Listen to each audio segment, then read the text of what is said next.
Hey everyone, my name is Chloe, and today I'm here to give you my top 10 favorite books featuring pregnant main characters. So I am doing some pre-filming right now so I'm not sure exactly when you're going to see this, but because I am due with our fourth baby at any point, and this is our last planned pregnancy, and so I have just loved reading books about pregnant main characters, and the pregnancy may or may not be the focal point of the story, but all of these 10 books contain pregnant main characters, and so let's just get into it. I have some of them on my shelves, not all of them, but let's get to it. So we've got first Ready or Not by Cara Bastone. So this is about a girl, this is just so great for the fall vibes too, but this is about a girl who gets accidentally pregnant kind of by a one-night stand, and this book follows her throughout her pregnancy, but it also is following like her relationship with her best friend, because her best friend is married and has always wanted a baby, is going through a lot of infertility stuff, and then here she is accidentally pregnant, and the way they discussed that was so grown up and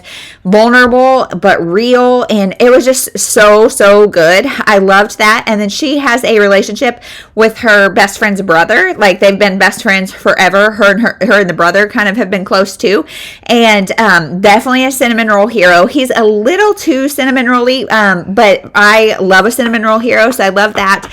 There's the relationship with the baby daddy and kind of how the complicated nature of that, and there's just so many relationship dynamics explored in this. I really enjoyed this book and would highly recommend. And like I said, she's pregnant. She wasn't even sure she wanted kids, and so the exploration of that is going on, especially in relation to her best friend who wants babies so bad, and it was just so good. I would highly recommend. Kind of on the same note is The Unplanned Life of Josie Hale by Stephanie Eating. So this one's actually not on the same note at all, but this is about a woman who finds out she's pregnant. Her and her husband are getting divorced, and they have one last night, and she gets pregnant.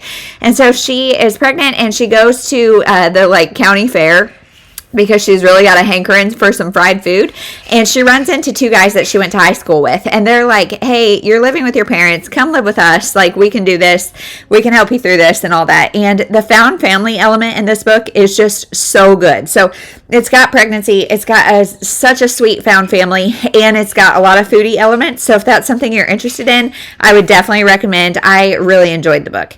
Next, we have Shopaholic Baby by Sophie Kinsella. So this is like number 5 in her Shopaholic series.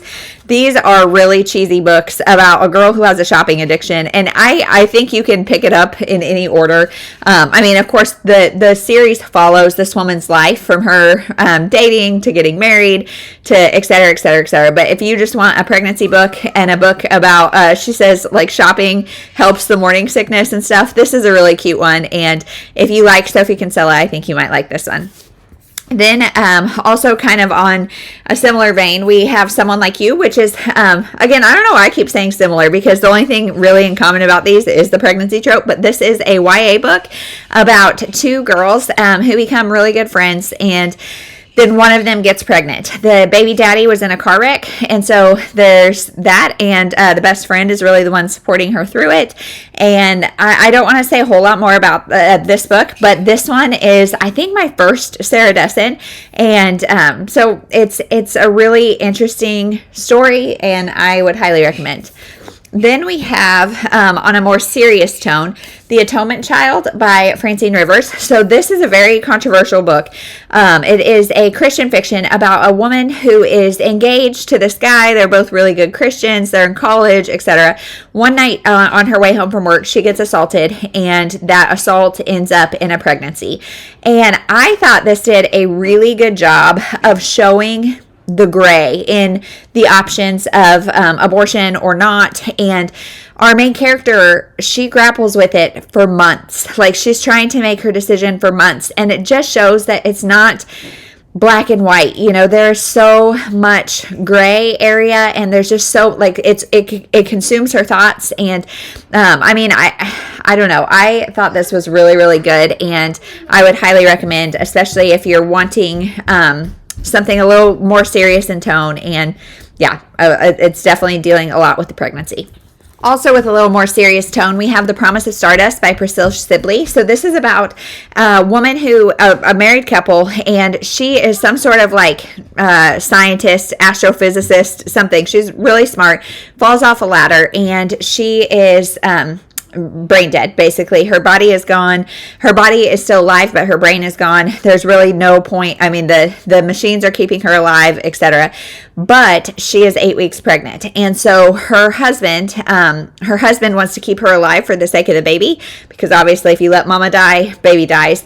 He wants to keep her alive, and yet there's a lot of people who strongly think that her will would have been not to be kept alive, because she watched her mother go through a really agonizing death where she was kept alive for a long time, and she never wanted to be kind of in that vegetative state. However, this is a loophole that was not in her will, not explicitly stated. So do we keep mama alive to protect baby, or do we let mama go knowing that was probably her wish? So this one is emotional. It's heavy. It really makes you think.